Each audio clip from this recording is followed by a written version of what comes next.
The secretary has returned from the Middle East with little to show for his effort. Is this time going to be different?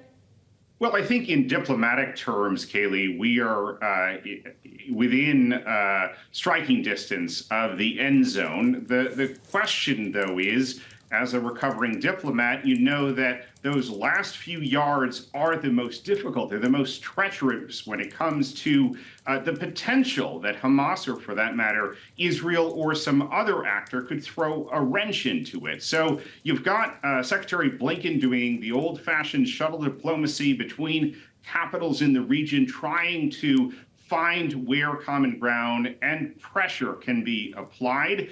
I think that we will see, just because obviously folks in the White House so desperately need this ceasefire to take hold, both for global as well as obviously for domestic reasons. So I expect that we will see this in a matter of weeks, if not days. Brett, it's good to see you. Welcome back. Let's not leave the negotiating table here for a moment. Yesterday, we spoke with Aaron David Miller of the Carnegie Endowment for Peace. Here's what he had to say. The one guy who is not in this picture right now, CIA Director Bill Burns, I would keep your eye on whether or not Bill Burns is going to travel. He's been a key component with respect to these negotiations over the last 4 months. I still think there's a reasonable chance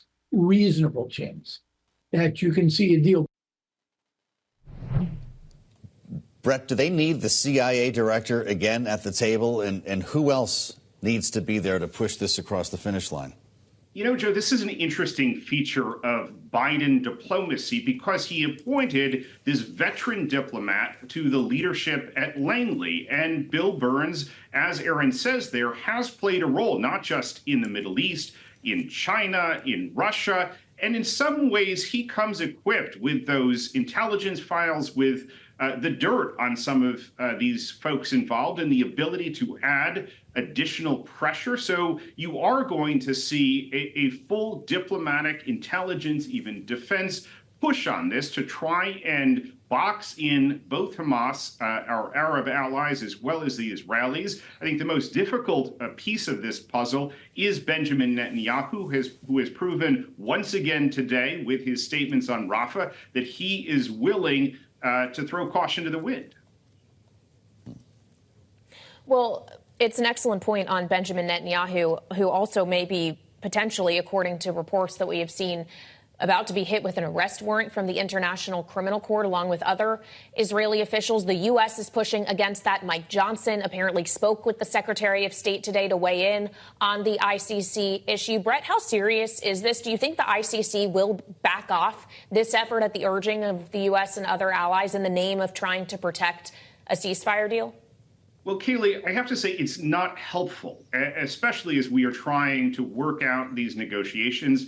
Understand that the South African case has been presented, and obviously there is a push by some countries, notably, obviously, in Africa, the Middle East, as well as some in Europe, who've said there have been war crimes, there is genocide being committed, and therefore steps need to be taken. But when we talk about what is it going to take to get to a ceasefire, to get to some sort of stability and security stabilization, the ICC is not going to play a role in that. They're going to play a role, if at all, in accountability and evidentiary steps going forward out of here. Let's also remember, Israel is not a signatory to the International Criminal Court. They didn't sign the Rome Statute. Now, the Palestinian territories did, and that's where the ICC is saying they have jurisdiction here. Nonetheless, it'll complicate, certainly, Netanyahu and other Israeli officials' travel when they're going overseas, because countries where they travel to have an obligation, if there is that warrant,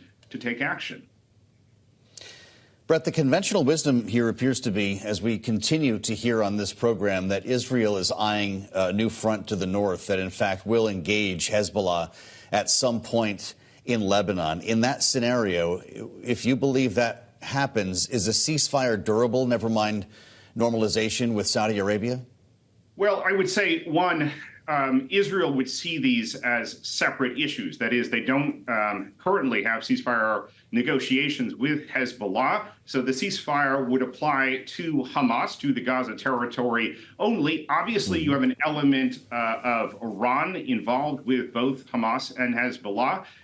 So there is a level of complication there. However, obviously, in what we've seen transpire over the last few weeks with the exchange of missiles, the exchange of attacks between Tehran and Jerusalem, there is, I think, a delicate balance at the moment, and one that I would be surprised if Netanyahu wants to disrupt unless there is a clear and imminent threat that is posed by Hezbollah. But he has shown no concern or caution in taking steps, including, obviously, throughout the Gaza territory when he deems it in the interest of Israel.